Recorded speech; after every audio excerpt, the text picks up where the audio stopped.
지나가고 있는데 아직 너무 많이 안 오셔서 좀 그렇긴 한데, 일단 오늘은 어, 기독 학부모의 자녀 이해와 관련된 거예요. 사실은 뭐 할 말 엄청 많겠지만 자녀 이해를 어떻게 하면 잘하는지, 뭐 어떻게 소통하면 되는지 이런 거는 방법적인 거나 이런 것들 너무 좋은 강의들도 많고 뭐 아시는 분들도 꽤 있을 거라 생각되고요. 중등 과정에서 지금 이제 저희가 오늘 하고 싶은 건 집에서 이제 부모님들이 이해하실 수 있는 영역의 아이들이 있을 거고, 선생님은 잘 못 볼 수 있잖아요. 이제 부모님은 그 부분에 대해서 이해가 되게 잘 될 거고, 저희는 이제 그 부분에 대해서 말씀드리기는 어려우니까 저희는 학교에서 아이들과 함께 활동하면서 우리가 느끼는 아이들에 대한 이해를 조금 이제 전달해 드리는 시간을 좀 가졌으면 좋겠다 생각이 들어서, 수업 시간에 그리고 아이들이 자기 자신에게 무언가를 표현하려고 할 때 뭘 표현하고 어떤 생각을 가지고 있는지를 같이 좀 나누면 좋겠다 이런 생각이 좀 들었고요. 특히 요즘 아이들은 문화가 굉장히 중요한데, 아니면 다른 어떤 장르가 되었든 그러니까 문화적인 어떤 컨텐츠들을 어떻게 만들어내고 또 어떻게 소비하면서 자기들이 하고 싶은 말 또는 자기들이 생각을 정리해 나가는지를 좀 같이 나누면 좋겠다. 특히 이제 저희 학교에서는 영화로 만나는 나, 원래 연극 영상제, 이거 볼륨 좀 줄여주셔도 될 것 같거든요. 네, 연극 영상제였는데 지금은 연극하는 친구들은 거의 이제 안 생기더라고요. 그래서 영화로 만나는 나나 연극 영상제 하는데 보통 이제 영상을 다 아이들이 촬영하는데, 보통 대본을 아이들이 쓰고 녹화 촬영하고 그 다음에 상영하는 것까지 애들이 이런 일정한 절차를 거쳐서 하니까 그 과정에서 아이들이 어떤 이야기들을 하는지 좀 들어보시면 좋을 것 같다 생각 들고, 특히 이제 우리말 우리글 수업에 치유적 글쓰기를 보통 하시는데 자기 마음속에 있는 갈등이나 어려움들이나 고민들이나 이런 걸 글쓰기를 통해서 이제 해소하려는 수업들을 하시거든요. 그런 글을 통해서 나타난 아이들의 마음은 어떤지 조금 보시면 좋을 것 같고, 그리고 이제 그 받아보신 분들 되게 많겠지만 이게 이제 개정판인데, 저희가 학교에 들어오시면 신편 입된 학부모님들은 요 기독 학부모 교실을 다 이제 받게 돼 있단 말이에요. 그래서 이 책을 어쨌든 처음부터 끝까지 다 강의도 들으시고 활동도 한번 하시고 하는데, 그래도 기억이 하나도 안 나시고, 혹시 다니셨던 분들은 많이 들어서 하신 분들 꽤 있을 텐데 그래도 안 하신 분들도 있을 것 같긴 한데, 요게 지금 사과가 기독 학부모의 자녀 이해 파트거든요. 근데 그걸 들으셨던 거를 염두에 두시면서 요 안에 그때는 우리가 시간이 없어서 못했던 설문 파트가 있어요. 근데 설문 파트 중에 자녀용이 있거든요. 자녀용을 제가 6학년부터 9학년까지를 자녀용으로 한번 돌려봤거든요.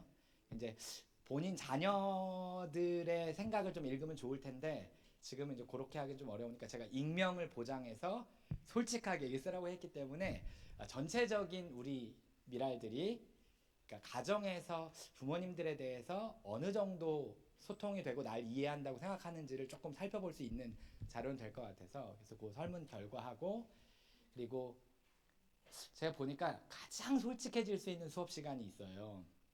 그게 소명 시간입니다.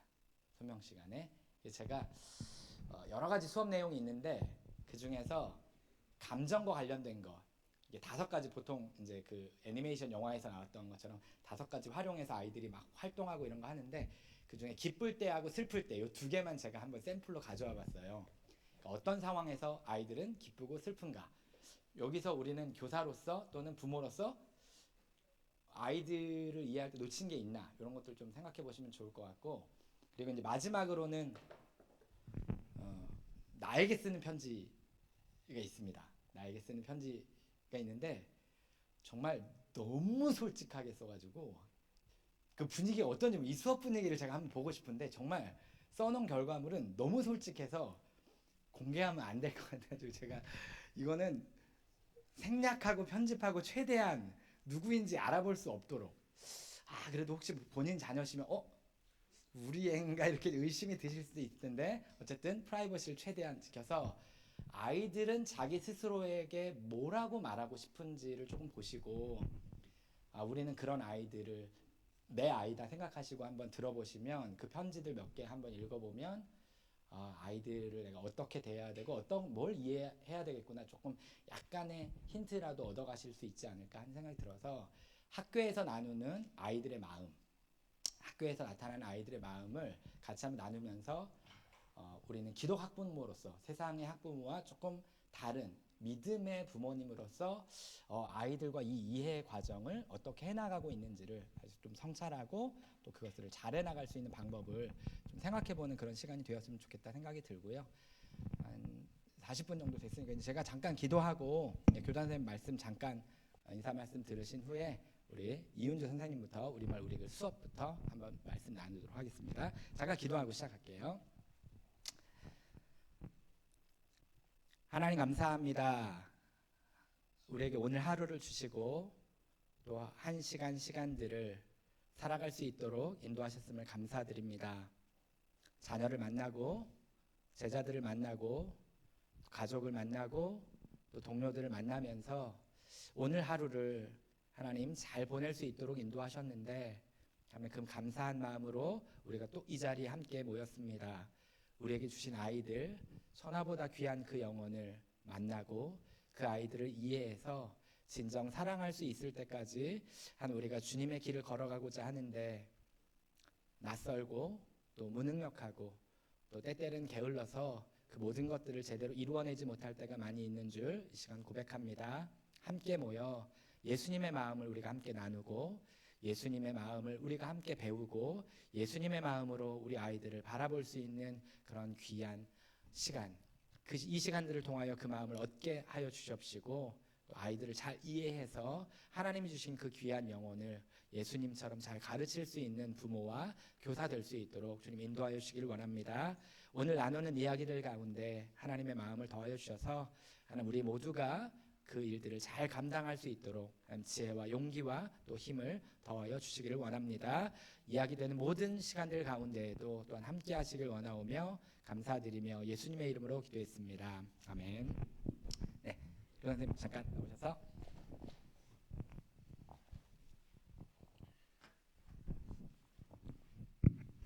네, 반갑습니다. 우리 옆에 있는 분과도 한번 이미 다 인사하셨나요? 네. 그럼 뒤에 있는 분하고 한번 네. 뒤에 앞에 계신 분하고 안녕하세요. 반갑습니다. 네. 여러분 학교 학부모 교육 이렇게 참석하시는 게 안 하시는 분들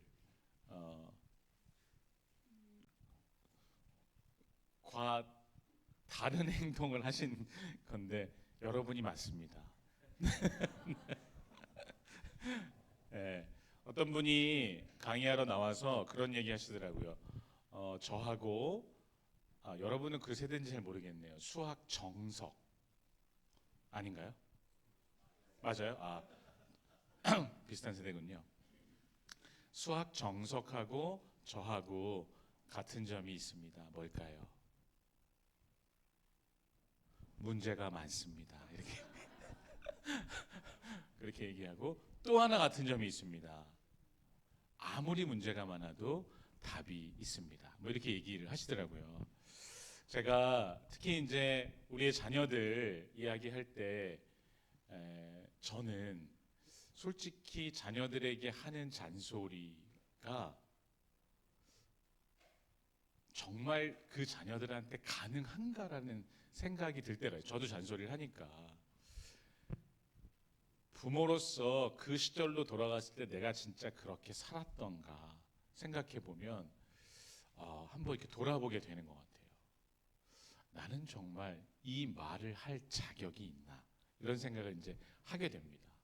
너무 높은 기준으로 너무 어른의 기준으로 너무 걱정하고 염려하는 마음으로 내가 지금 이렇게 막 쏟아내고 있지 않나 하는 생각을 하게 됩니다.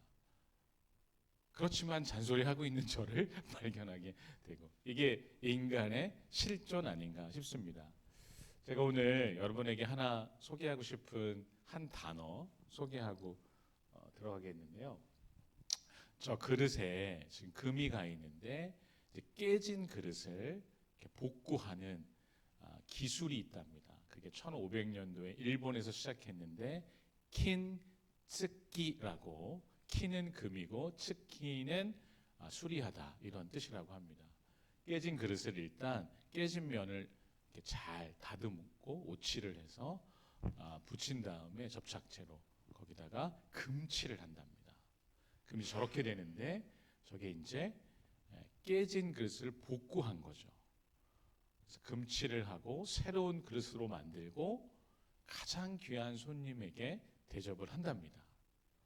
깨진 그릇, 버려지기에 너무 당연한 그릇인데 버리지 않고 조각조각 붙여서 오히려 더 아름다운 예술품으로 만드는 그 기술이라고 합니다. 우리나라도 이 도예 쪽에 이렇게 깨진 그릇을 새롭게 만드는 분들이 꽤 있다고 들었습니다. 저도 저 장면 보면서 기초적으로 일반인들도 이렇게 하면 집에서 할 수 있다 이런 방법을 알려주는 유튜브가 있던데, 사실 저 장면을 보면서는 사실 교육을 생각하게 됐습니다. 우리가 다 어느 한 부분은 깨져 있고 또 어그러져 있고 부서져 있는 부분이 있는데, 우리 인생을 돌아보니까 하나님께서 그 조각들을 그냥 쓸모없다 버리지 않으시고, 넌 쓸모없는 그릇이야 얘기하지 않으시고 일일이 다 붙여서 가장 아름다운 고귀한 금으로 다시 조각하셔서 우리를 기꺼이 사용하신다. 이제 이런 메시지를 제가 여기서 배우게 됐습니다. 우리들도 마찬가지고 깨진 부분 많이 있고 망가진 부분, 어긋난 부분 많이 있는데, 하나님께서 분명히 우리에게 보배 안에, 질그릇 안에 보배처럼 우리 안에 계셔서 이 질그릇된 우리를 정말 귀한 그릇으로 지금까지 사용해 주신다. 전 이게 너무 큰 복음이라고 생각합니다. 오늘 우리 두 선생님이 학교 현장에서 아이들과 씨름하는 이야기들을 자녀 이해와 또 은사, 학업 이런 관련해서 이야기를 나눌 텐데, 여러분이 잘 못 보는 학교 안에서 아이들의 모습을 우리 선생님들은 또 보고 있고, 또 회복해야 될 부분, 수리해야 될 부분 이런 것들도 보고 있습니다.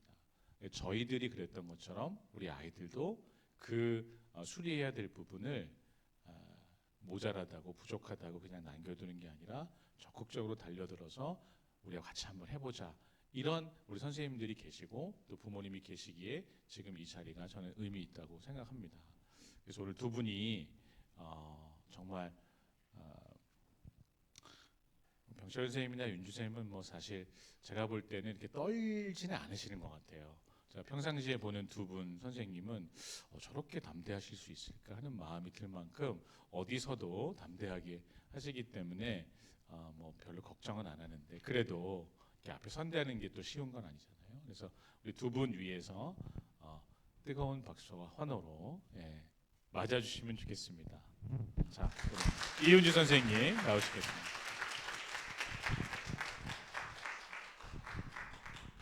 네, 안녕하세요. 네, 저는 지금 8학년, 9학년에서 우리말 우리글 가르치고 있는 이윤주 교사입니다. 반갑습니다. 네. 처음에 이제 교감 선생님께서 그 청소년들을 위한 이해를 이제 주제로 해서 우리말 우리글 수업을 소개했으면 좋겠다라고 하셨을 때 잠깐 고민을 사실 했어요. 어떤 이야기를 들려드려야 되지라고 고민을 하다가 저의 어릴 적으로 이제 돌아가서 제가 지금 왜 이런 수업을 하고 있는지를 돌이켜보고 이걸 부모님들께 말씀을 드려야겠다라고 생각을 했습니다. 부모님들 세대 아마 비슷할 것 같은데, 제가 학교를 다녔던 시대는 이제 귀밑 3cm 머리 자르고 이제 교복 치마 앞에 선도부가 다 검사하고 막 그랬던 시절에 이제 90년대 그 후반과 2000년대 그때 학교를 이제 다녔어요. 그래서 학교라는 공간은 저한테 되게 억압적이고, 그리고 항상 주입식 교육을 하고 누구 하나 내 이야기를 들어주지 않는 것 같은 그런 공간 속에서 학교를 다녔거든요.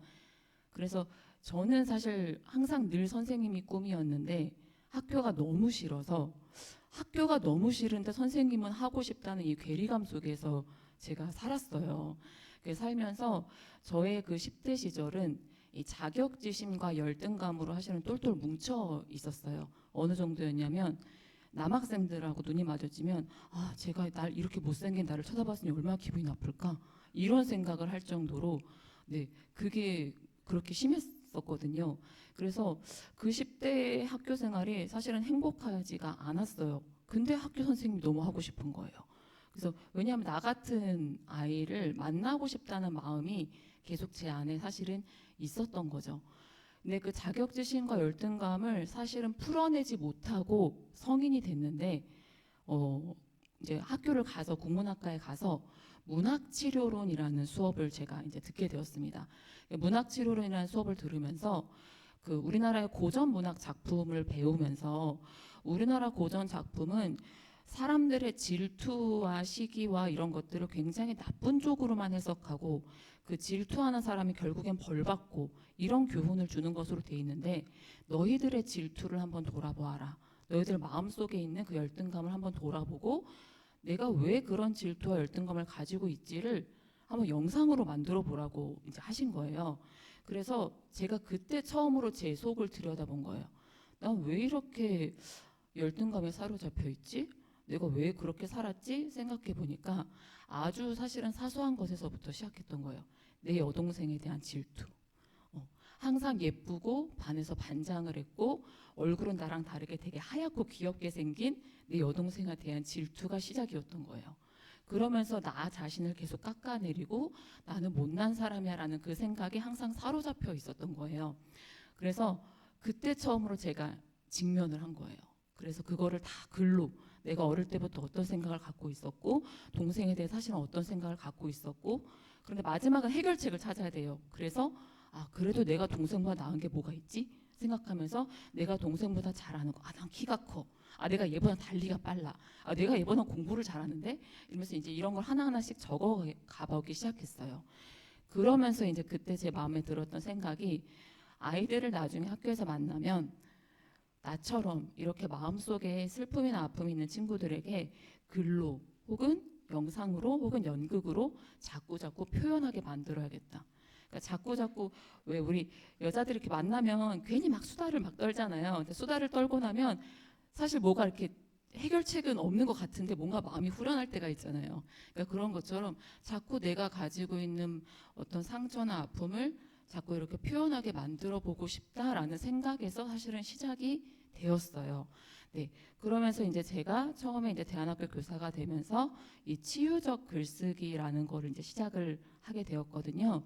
그래서 치유적 글쓰기가 너무 거창한 게 아니고 아이들하고 이제 책을 읽고 그런 그 책에 있는 주제를 보고 나의 이야기를 끌어내 보는 거예요. 그래서 자꾸만 내 이야기를 글로 써보는 겁니다. 나의 이야기를 자꾸 글로 쓰다가 여기서 이제 제가 드는 생각이 이걸 어떻게 표현하게 해줄까 하다가 영화를 만들어 보자, 연극을 만들어 보자로 이제 발전을 하게 된 거예요. 네, 그럼 한번 넘겨주시면,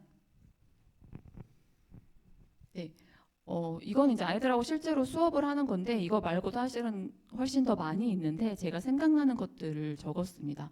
예를 들어 자전거 도둑이라는 책을 읽으면 자전거를 훔치고 마음속에 그 죄책감을 느낀 아이가 도덕성을 회복해 가는 그런 내용으로 되어 있는데 이 책을 읽으면 내가 도덕적이지 못했던 순간들을 아이들한테 써보게 해요.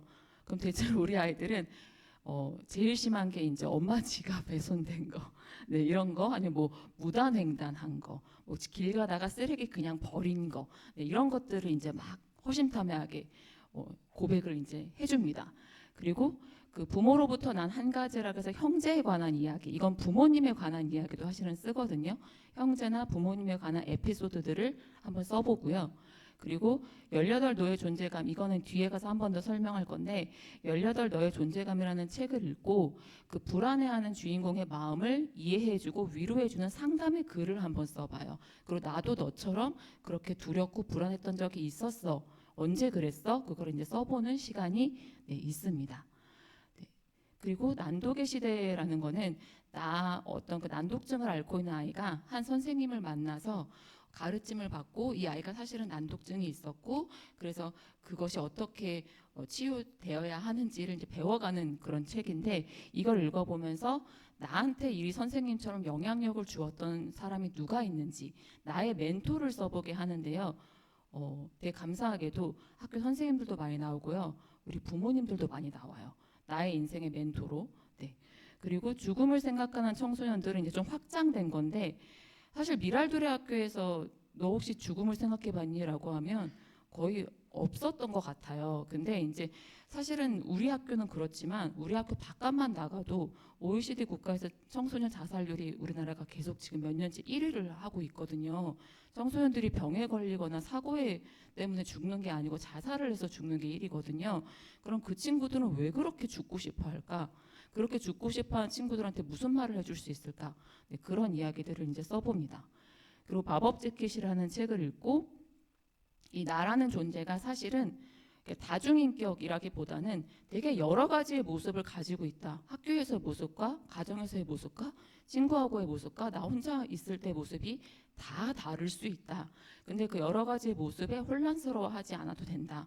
사람은 누구나 그렇게 여러 가지 모습이 있고 그 중에 하나의 성격이 조금씩 이제 고정이 되면서 어른이 되어가는 과정이다라고 하는 거를 이제 읽고 한번 서로 나눠보는 또 시간이 있습니다. 네, 치유적 글쓰기는 이런 식으로 다양한 책을 읽어보고 그 책에 관련된 그 경험담을 서로 나눠보는 네, 활동으로 되어져 있습니다.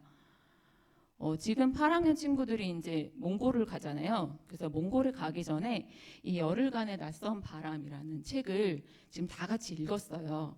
다 같이 읽고 이제 이번 주에 같이 활동지를 할 건데요. 그 중에 이제 이 책의 한 부분을 읽어드릴게요. 확실히 그동안의 여행과는 달라도 너무나 달랐다. 이 드넓은 공간을 나의 무엇으로 채워야 할지, 아님 이 빈 초원처럼 나를 비워야 하는 건지, 그건 또 어떻게 하는 건지 막막 그 자체였다. 라고 하는 부분이 있습니다.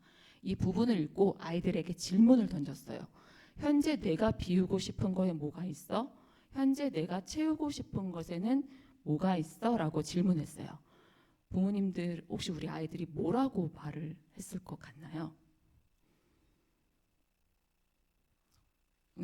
네. 왜 제가 부모님들하고 가끔씩 이렇게 상담을 하다 보면은 그 자주 들었던 이야기가 있어요. 그 제가 2014년도부터 이제 미랄도레 학교 근무를 했는데 과목 상담도 많이 했고 이제 담임 상담도 많이 했는데 이제 부모님들이 애가 집에 오면 아무것도 안 해요. 숙제를 안 해요. 어릴 땐 책을 많이 읽었는데 애가 책을 안 읽어요. 이제 이런 얘기들을 사실은 많이 하셨어요. 집에만 오면 그놈의 핸드폰, 게임, 이거 어떻게 해요? 막 이제 이런 얘기들을 많이 하셨거든요. 그리고 우리 아이들도 사실은 마찬가지인 것 같은데 특히 남자친구들 방에 들어가면은 자기 안 나온다고. 네. 학교에서는 너무 까불까불하고 말도 많고 무슨 할 말이 그렇게 많은지 할 말을 더 엄청 많고 다정하기도 하고 그랬던 친구가 집에만 가면 방 밖으로 안 나온다는 거예요. 그래서 가끔씩 이렇게 치유적 글쓰기를 쓰다 보면 애들이 실컷 다 쓴 다음에 저한테 사실은 선생님 이거 비밀이에요. 어디 가서 말씀하시면 안 돼요. 한데 그래. 라고 이제 그만큼 이제 아이들이 솔직하게 사실은 다 쓰거든요. 그래서 제가 아이들한테 가끔 그래요. 제가 이제 7살 남매 쌍둥이가 있어요. 7살 남매 쌍둥이가 있어서 우리 딸은 그래도 딸은 평균적으로 엄마랑 좀 얘기를 많이 하니까 근데 우리 아들은 지금 애교도 진짜 많고 얘기도 많이 하거든요.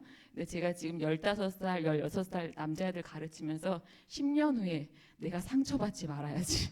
늘 다짐해요. 내가 너희를 보면서 내가 미리 마음의 준비를 해놓는다. 우리 아들이 아무 말도 안 할 것을. 네, 그러고 있어요. 근데 사실은 학교에 와서는 정말 많은 이야기를 하거든요. 그럼 우리 친구들이 뭐라고 말을 했을지 네, 한번 보겠습니다. 나의 일정, 내가 해야 할 일을 조금 비우고 싶다.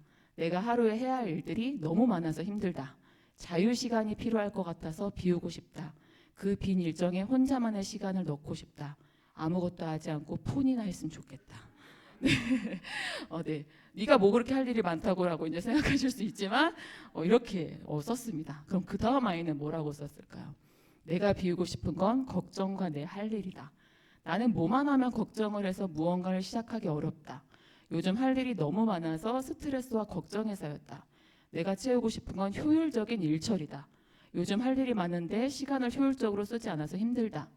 마음속에서는 일을 빨리 시작해야 한다고 하는데 몸은 5분만, 30분만 일하고 말한다. 효율적인 일처리. 네, 이거를 하고 싶다고 말을 합니다. 네, 그다음 내가 비우고 싶은 건 여러 생각들이다. 복잡한 생각을 하고 싶지 않다. 그냥 아무 생각이 안 들면 행복할 것 같다. 단순하게 좋다. 채우고 싶은 것에는 절제가 있다. 게임을 몇 분만 하자 하면서 계속하다가 몇 판만 더 이러면서 절제가 안 된다. 그런데 진짜 노력은 하고 있다. 그런데 잘 안 된다. 미래의 나를 위해서 지금의 내가 고생해야 한다. 그래서 슬프다. 네. 우리 아이들이 이런 생각을 하고 있어요. 아무 생각 없이 살고 있는 것 같지만 뭐 할 일이 많아요. 어머님들, 아버님들. 우리 아이들이 정말 이 시대의 중등 친구들에 비하면 학교에서 하는 일이 정말 많습니다. 그러니까 학교에서 모든 에너지를 사실은 쏟아내고 가요. 그 모든 에너지를 다 쏟고 가니까 집에 가면 널브러지는 거예요.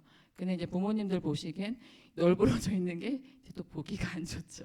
네, 그러다 보니까 이제 거기서 생기는 사실은 갈등이 조금 있는 것 같긴 한데 사실은 우리 아이들이 이런 생각들을 하고 있어요. 머리를 좀 비우고 싶다. 한 10년 차 된 직장인 같은 그런 이제 얘기들을 하고 있는 거죠. 네.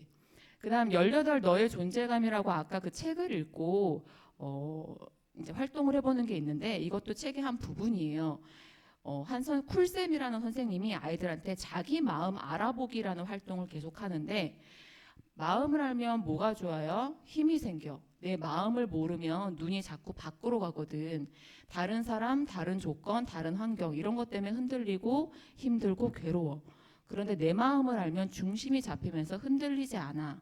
힘들면 힘들구나 하고 내가 알아주고 지치면 지치는구나 하고 내가 알아주는데 굳이 다른 사람 위로가 필요하지 않잖아. 다른 사람 눈치 안 봐도 되잖아. 그리고 지혜가 생겨. 마음을 알면 저 인간이 어떻고 누가 부럽고 누가 미흡고 하는데 에너지를 낭비하는 시간이 줄어들고 그 대신 지금 당장 내가 할 수 있는 일이 뭔지 찾게 되지. 누가 부러우면 내가 부러워하는구나. 그럼 저 사람처럼 되려면 뭘 해야 할까? 하고 대책을 세울 수 있게 된다는 소리야. 이 부분이 나와요. 쿨쌤이라는 선생님이 아이들에게 마음 알아주기가 왜 중요한지를 말해주는 부분입니다. 그럼 우리 아이들이 이거를 이제 읽어요. 읽고 난 후에 마음 알아주기 활동을 해봅니다. 네, 넘겨주시면 카드를 작성을 하는데요. 부모님들도 한번 머릿속에 한번 떠올려 보세요. 가족이나 친척 중에 좋아하다고 중요하다고 생각하는 사람을 3명만 골라야 돼요. 만약에 자기가 삼형제고 부모님이 계세요. 그럼 그 중에 한 명은 버려야 되는 거예요. 그럼 여기서부터 이미 갈등이 시작돼요. 그리고 소중하게 아끼는 물건이나 꼭 갖고 싶은 물건 2개, 그다음 내 주변에 정말 소중한 사람, 뭐 선생님이나 뭐 교회 선배나 연예인 적는 친구들도 있어요. 그다음 가장 소중한 친구 딱 1명. 그리고 살아가면서 가장 중요하다고 생각하는 가치관, 뭐 믿음, 성실, 뭐 돈 이런 것들 있죠. 그다음 하고 싶은 일이나 직업, 대학에서 전공하고 싶은 학과 2개. 그리고 나한테 제일 중요한 외모, 몸매, 학벌, 인기, 수입, 건강 중에서 가장 중요한 한 가지. 마지막으로 나 자신의 이름을 씁니다. 네, 이렇게 해서 쓰면은 총 몇 개죠? 7, 12, 14개를 쓰게 되거든요. 14개의 단어를 카드에 쓰게 돼요. 그러면 지금부터 이제 고문이 시작되죠. 이 중에서 가장 필요 없는 거 한 가지를 버려라고 얘기를 합니다. 그러면 우리 아이들이 이런 반응이에요. 헐, 그럴 줄 알았으면 얘 이름 안 쓸 걸 하고서 가장 소중한 친구를 엄청 고민해서 썼는데 얘 이름 안 쓸 걸 이제 거기서부터 시작이 돼요. 그리고 처음에 이걸 딱 본 순간 눈치를 챈 친구들은 일부러 이제 자기 형제를 안 쓰고 뭐 다른 사람 이름을 쓴다거나 막 이렇게 약간 꼼수를 쓰긴 하는데 제가 가급적 솔직하게 쓰라고 하기 때문에 아이들이 씁니다. 1번 같은 경우는 사실 저도 이제 고민이 됐던 게 제가 결혼을 하고 아이를 낳기 전까지는 저에게 동생 2명이 있었고 부모님이 계셨거든요. 그래서 남동생한테 미안해 그리고 엄마 아빠 여동생 이렇게만 적었는데 이제 남편이 생겼고 아들 딸이 생긴 거잖아요. 그러니까 이 많은 가족 중에 딱 3명만 골라야 되는 거야. 그러니까 여기서부터 이제 저의 고민이 시작되는 거죠. 여보 미안해 하고 이제 여보를 이제 지우고 네 우리 아들 딸 그리고 우리 친정 엄마 네 이렇게 이제 적는 거죠. 이렇게 해서 내가 한번 들여다보는 거. 평상시에 나도 분명히 우리 여보를 사랑했는데 이 순간에 선택하라고 하니까 그 목록에서 없어졌어. 그래서 이제 이런 것들을 네, 돌아보는 겁니다. 계속. 그래서 이제 아이들이 이걸 이제 씁니다. 그럼 처음에 하나를 버렸죠. 그럼 그 다음에 자 3개를 버려. 그럼 이제 난리가 납니다. 아이들이 탄성을 지르고 선생님 너무한 거 아니냐부터 시작해서 난리가 나요. 그렇게 해서 한 절반쯤을 지웠을 때 제가 아이들에게 잠깐 스톱을 시키고 혹시 지금 나 자신을 버린 사람 있니? 라고 물어봐요. 그러면 있어요. 그 나머지 7개 중에 자기 자신을 이미 버린 아이가 있습니다. 여러 가지 이유가 있어요. 차마 다른 사람을 못 버리겠어서 차마 그래서 나 자신을 먼저 버린 아이가 있고요. 대부분 가장 먼저 버린 것 중에는 사람을 잘 쓰진 않아요. 우리 아이들이 물건이나 자기가 하고 싶은 일이나 가치관을 버리는 경우들이 있습니다.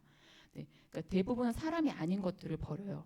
네, 그러고 나서 아이들에게 가장 마지막에 3개를 남기게 하면 이제 그때부터 머리를 쥐어뜯기 시작해요. 선생님 어떻게 이럴 수가 있냐? 이럴 줄 알았으면 하면서 온갖 원망을 이제 쏟아냅니다. 근데 그러고 나서 진짜 마지막에 딱 한 가지. 내가 도저히 버릴 수 없는 한 가지만 남기라고 해요. 그럼 애들이 결국 한 가지를 남기죠. 그럼 이제 돌아가면서 다 발표를 해요. 나는 뭘 남겼어? 그걸 왜 남겼는지 얘기를 합니다. 뭐가 가장 많이 남았을까요? 어떻게 생각해요? 뭐가 가장 많이 남았을 것 같아요? 친구요? 지금까지 친구가 남은 적이 한 번도 없습니다. 네, 우리 아이들이 가장 많이 남긴 것이 1순위가 엄마 그리고 신앙이었습니다. 네, 의외죠. 신앙이라고 한 순간 갑자기 다들 놀라시네. 네, 신앙, 믿음 이걸 남긴 이유는 간단해요. 이거라도 있으면 우리 가족이나 내가 소중하게 생각한 것들을 나중에 만날 수 있을 것 같거든. 이 이유 때문이에요. 그리고 엄마는 버릴 수가 없어. 나는 버렸는데 엄마는 못 버려요. 오히려 나보다 엄마가 더 많이 남아 있습니다. 집에 가면 한번 안아주세요. 네가 그랬구나. 네, 네가 그랬구나. 자, 우리 아빠들 기대하고 있죠. 우리 아빠들 이순인가 보다 하고 기대하고 있죠. 아빠는 한 번도 남은 적이 없어요. 그래서 제가 아이들한테 남자애들한테 항상 얘기합니다. 반성해라. 너희 왜 아빠는 한 번도 안 남을까? 네, 그래서 애들이 뭐 이유가 있었대. 이래서 그랬다고 이제 얘기를 하는데, 네, 항상 엄마와 신앙이 가장 많이 남았고요.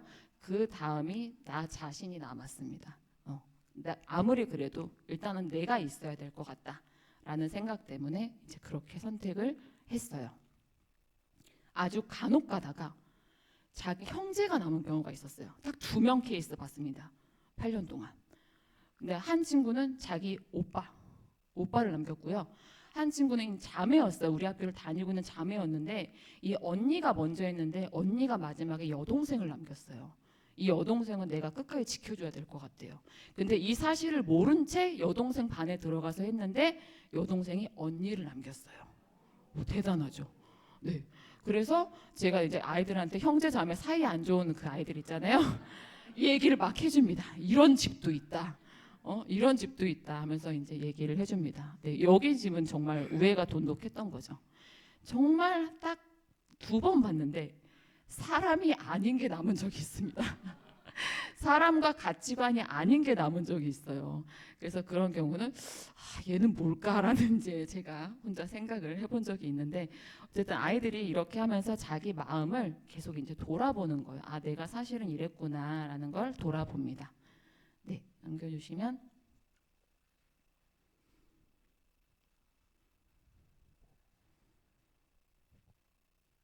네. 이렇게 이제 치유적 글쓰기가 우리말 우리글 시간에 기본적으로 계속 이루어지고요. 영화로 만나는 나라는 주제로 영화 만들기는 제가 2015년부터 시작을 했습니다. 2015년에 사실은 그때는 지금처럼 마이크 조명 이런 것도 하나도 없이 학교에 그 낡은 캠코더 그거 하나 가지고 찍었어요. 그거 하나 가지고 찍었는데 처음에 아이들한테 던졌던 주제가 공부에 관한 성적으로 인해 힘들어하는 어떤 한 아이의 글을 읽고 이 글을 바탕으로 자기 이야기를 한번 써보라고 했어요. 그 자기 이야기를 한번 써보라고 했는데 네, 넘겨주시면 네, 좀 긴데 이 친구가 썼던 글을 아이들이 영화로 만들었거든요. 이 친구 자신의 경험담이었어요. 나는 성적이 좋았다. 아니 사실 좋은 정도가 아니었다. 어디를 가나 1등을 놓치지 않았고 상이란 상은 모조리 휩쓸었다. 공부도 잘하고 친구도 많았고 품행도 바른 나를 선생님들도 무척 예뻐했다. 그런데 이 모든 것이 새로운 전학생 때문에 모두 망가져 버렸다. 전학생이 전학을 오면서 이 친구한테 1등의 자리를 빼앗긴 거예요. 그러면서 자기가 질투에 이제 사로잡혀서 그 아이가 보는 앞에서 시험지를 찢어버려요. 그리고 화가 나서 자리를 박차고 나갑니다. 근데 그 뒤로 선생님의 도움으로 둘이 이제 얘기를 나누는데 이 친구가 이제 이런 얘기를 해주는 거죠. 나는 누군가랑 경쟁에 밟고 올라가기 위한 공부는 하고 싶지 않아. 또 나 자신을 위해서 공부할 뿐이야. 그러면서 미안하다고 얘기를 해요. 너를 화나게 해서 미안하다. 그런데 그 아이가 이제 그제서야 깨닫는 거죠. 미안해할 것은 나였다. 항상 1등을 해야 하고 이겨야만 하기 때문에 공부하는 나는 진정한 친구가 뭔지도 몰랐고 공부의 의미에 대해 생각해 본 적도 없이 무작정 나보다 잘하는 사람만 미워했다. 나는 이제 남을 이기기 위해 공부하지 않는다. 나는 나 자신을 위해 나 자신을 이기기 위해 공부한다. 라고 이제 썼습니다. 이런 훌륭한 친구가 라고 이제 생각하실 수 있는데 이 친구도 자기가 한번 느꼈던 그 열등감과 질투를 바탕으로 약간의 픽션을 가해서 이걸 쓴 거예요. 그래서 성적표라는 제목으로 이걸 바탕으로 영화를 만들어서 첫 해에 발표를 했었습니다. 그러니까 이 친구도 자기 이야기를 바탕으로 이거를 이제 영상으로까지 표현을 한번 해본 거죠. 네. 넘겨주시면 이건 지금 아이들 한창 촬영하고 있어요. 지난 주까지 계속 쭉 촬영을 했는데 작년에 꿈꾸는 시안 영상제라고 해서 작년에 열렸던 거예요. 그 첫 해부터 쭉 시작됐을 때 제가 아이들이 어떤 주제로 영화를 만들었는지 한번 보니까 뭐 남자와 여자의 차이를 두고도 만든 것도 있었고 아까처럼 성적, 그다음에 진로에 대한 고민 뭐 이런 것들을 바탕으로 영화를 많이 만들었어요. 그리고 우리 아이들이 학교 폭력이나 왕따에도 사실은 관심이 굉장히 많아요. 근데 이거는 미랄도리 학교에서는 사실 그런 일들이 잘 거의 뭐 일어나지 않고 있기 때문에 아이들이 외부에서 들은 그 사회적인 면에서의 측면을 보고 그 친구들이 결국 미랄도리 학교에 와서 변화됐다. 약간 이제 이런 식의 영화를 사실은 만들었었어요. 그러다가 이제 조금씩 아이들의 관심사가 좀 달라지기 시작했는데 작년에 처음으로 공포 영화를 만들었습니다. 그러니까 재작년에도 공포 영화를 애들이 시도를 했다가 제가 아무리 그래도 귀신이 나오거나 이런 건 좀 아닌 것 같아라고 해서 약간 괴담처럼 끝났고 작년에는 살인 추리극 막 이런 걸 만들었어요. 그리고 짝사랑하는 남자아이의 또 여자 그 이야기를 그리기도 했습니다. 자, 올해 8학년 9학년 지금 열심히 만들고 있거든요. 우리 아이들의 관심사 어디로 갔을까요? 네. 연애로 갔습니다. 지금 이 금지되어 있는 욕망이 영상제에서 연애로 지금 표출이 되고 있습니다. 무려 3반의 영화가 연애 이야기입니다. 내가 근데 세 반의 이야기가 연애 이야기인데 조금씩 내용은 달라요. 어떤 한 영화는 약간 썸을 타는 내용, 한 아이는 약간 열등감 때문에 좀 괴로워하는데 짝사랑하는 그런 내용, 하나는 역시 사랑보단 우정이야. 약간 이제 뭐 이런 내용으로 조금씩 다르긴 하지만 우리 아이들이 학교에서 연애를 못하니까 이렇게라도 너희가 풀어야지라는 생각으로 그냥 허락을 해주었습니다. 그래서 지금 열심히 영화를 만들고 있어요. 네, 이렇게 열심히 마이크랑 조명이랑 아이들이 직접 다 사용을 해서 만들고 있고요. 시나리오 쓰기부터 시작을 해서 시나리오 쓰는 데만 거의 한 달이 넘게 걸려요. 그래서 이제 가끔씩 아이들이 막 밤새서 막 계속 뭘 회의하고 막 컴퓨터 타자 치고 이제 그러고 있었을 거예요. 그 친구들 열심히 시나리오 작업하고 있는 중이었어요. 그래서 열심히 시나리오 써고 감독 맡은 친구, 카메라 맡은 친구, 그다음에 마이크, 음향, 조명, 그 이후에 이제 편집 이런 것까지 전부 다 아이들의 손을 거쳐서 이제 영화가 나오게 돼요. 사실 저는 기계치입니다. 그래서 카메라, 조명, 마이크 만질 줄 몰라요. 아이들한테 사실은 믿고 다 맡기고 있는데, 네, 그래서 아이들한테 정말 감사해 하고 있어요. 작년에 재작년에 만들었던 영화인데요. 아마 많이 보셨을 것 같아요. 그래서 파랑의 은종반이 말의 무게라는 영화를 만들었는데, 그 사실은 이제 우리 중동 가정에 올라오면 아이들이 반에서 매년 그 규칙을 정하는데 그 중에 하나가 욕하는 아이들 어떻게 할까 이거든요. 그러니까 아이들 스스로도 알아요. 자기들이 욕을 많이 하고 있고 다른 친구들 놀리는 말, 비방하는 말 너무 많이 하고 있다는 거. 이거에 대한 고민에서부터 사실은 시작된 거였거든요. 그래서 말은 당신의 인격을 비추는 거울입니다라고 해서 저 주제로 짧은 5분짜리 영화를 이제 만들었어요. 그래서 그 영화로 작년에 2번 KBS 열린 채널에 출품을 해서 방영이 됐고요. 그 이후에 또 아신대학교 청소년 영화제에서 3등을 했던 영화입니다. 그래서 시간이 혹시 괜찮나요? 네, 그러면 영화 이거 혹시 많이 보셨을 수도 있겠는데 열린 채널에 올라간 영상 5분짜리니까 한번 보시도록 하겠습니다.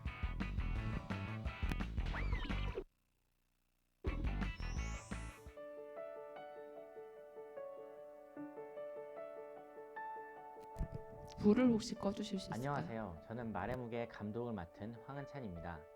말의 무게는 저를 포함한 미랄중학교 8학년 은종반 친구들 18명이 우리말 우리글 시간에 함께 제작한 영화입니다. 저희가 시나리오를 쓰고 연기하고 촬영과 편집을 했습니다. 말의 무게는 우리가 어떤 말을 하면서 살아가는지, 내 말이 다른 사람들에게 어떤 영향을 끼치는지 생각해보게 해주는 영화입니다. 영화에 등장하는 거울은 그 사람의 인격을 나타낸다는 점 꼭 기억하고 시청해주세요. 처음 만드는 영화이다 보니 부족한 부분이 많습니다. 그래도 끝까지 정말 힘들게 제작했으니 재밌게 시청해주시면 감사하겠습니다.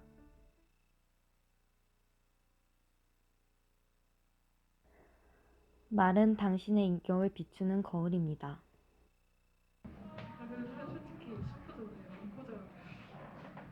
야 서로야 시험 잘 봤냐? 아 진짜 개망했어. 야, 이번 시험 개 쉬웠는데 그걸 망치냐? 너 몇 점인데? 95점. 아이씨, 수차원 너는? 나 97점.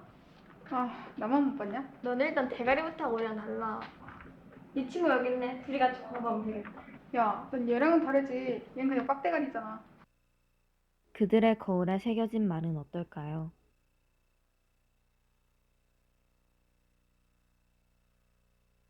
자신이 어떤 말을 했는지 깨달은 것 같네요. 얘들아, 삼촌 오셨다. 안녕하세요, 삼촌. 그래, 하랑아 오랜만이다. 많이 컸네. 우리 언니는 어딨냐? 아, 언니 방에 있어요. 야, 너 삼촌 오셨는데 인사도 안 하냐? 안녕하세요. 저 공부하느라요. 야, 공부해봤자 머리도 안 푼 게 시험 얼마나 잘 본다고. 인사는 똑바로 할 것이지.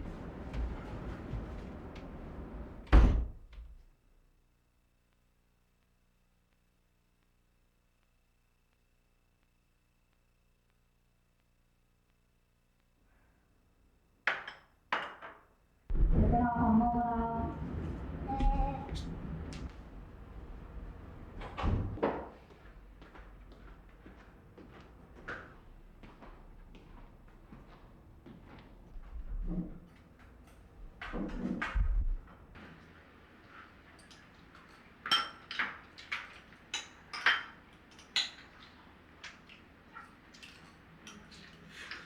야, 그렇게 빨리 먹으면 살이 찌지. 혜영 좀 봐라. 얼마나 조신하게 먹냐? 혜영아, 맛있게 먹어.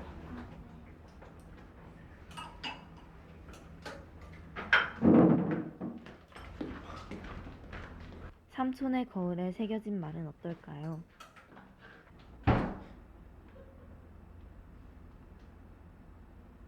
무시하는 걸까요?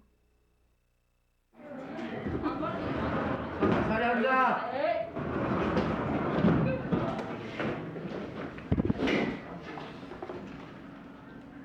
너네 다음 주에 시험인 거 알지? 네. 저 자리 누구야? 지각이야? 죄송합니다. 너희들 이따 점심 먹고 체크해서 청소하러 가. 알겠지? 네.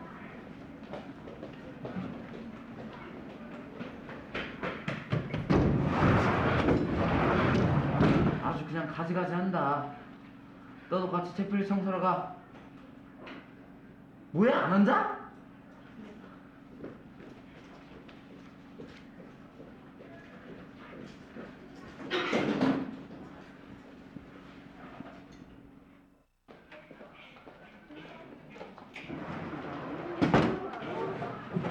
야 왔냐? 아 진짜 개꺼졌어. 우리 일찍 일어나니까 너 오늘 몇 시에 일어났는데? 8시쯤. 아 너 원래 그때쯤 일어나냐? 겁나 늦게 일어나네. 그러니까 맨날 지각을 하니 좀 일찍 일어나. 지금 겨울잠 자냐? 이거 짐승도 아니야. 진짜 일어나요. 뭐래 생이가 걔도 짐승 같거든. 야 근데 나랑 얘는 그렇다 쳐도 넌 뭐하다 지각했냐? 나 알람 설정을 잘못해가지고. 에휴 그러게 알람 설정 좀 잘하지. 알람이 주인답네. 그들도 거울에 무언가가 새겨졌을까요?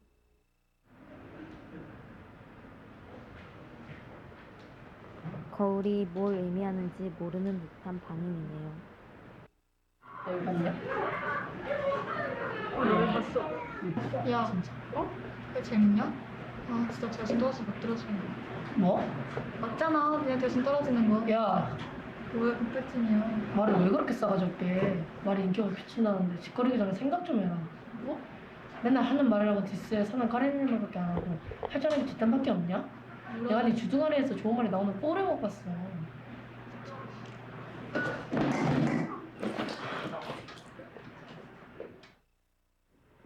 말은 당신의 인격을 비추는 거울입니다. 당신의 거울은 안녕하신가요?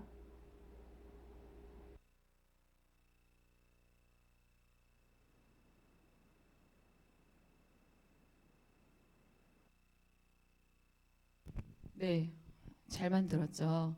네, 우리 아이들이 이때 만든 영상제를 통해서 어쨌든 스스로를 한번 좀 돌아보는 시간이 되었을 것 같아요.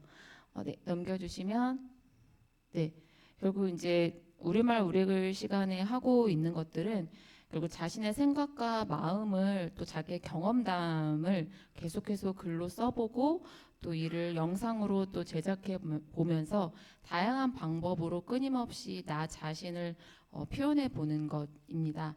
그래서 이 시간을 통해서 아이들이 자기 마음도 알아보고 친구의 마음과 생각과 경험도 한번 들어보고 또 넘어서서 나와 너를 넘어서서 이 사회의 측면, 사회에 겪고 있는 다른 아이들의 이야기도 읽어보면서 아, 그 아이들은 왜 그럴까라는 것도 한번 이해해보는 그런 시간이라고 생각해 주시면 될 것 같습니다. 저는 사실 그동안 읽어본 아이들의 글들이 사실은 굉장히 많고 들어본 이야기들이 참 많아요. 그래서 우리 아이들이 집에서의 모습과 또 다르게 사실은 많은 고민이 있기도 하고 때로는 막 생각 없어 보이기도 하지만 그 속에 또 많은 감정들을 또 가지고 있거든요. 그래서 이 시간 통해서 아이들이 많이 성장해 가고 있구나라고 믿어주시고 기다려주시고 이해해주시면 좋을 것 같습니다. 네, 감사합니다.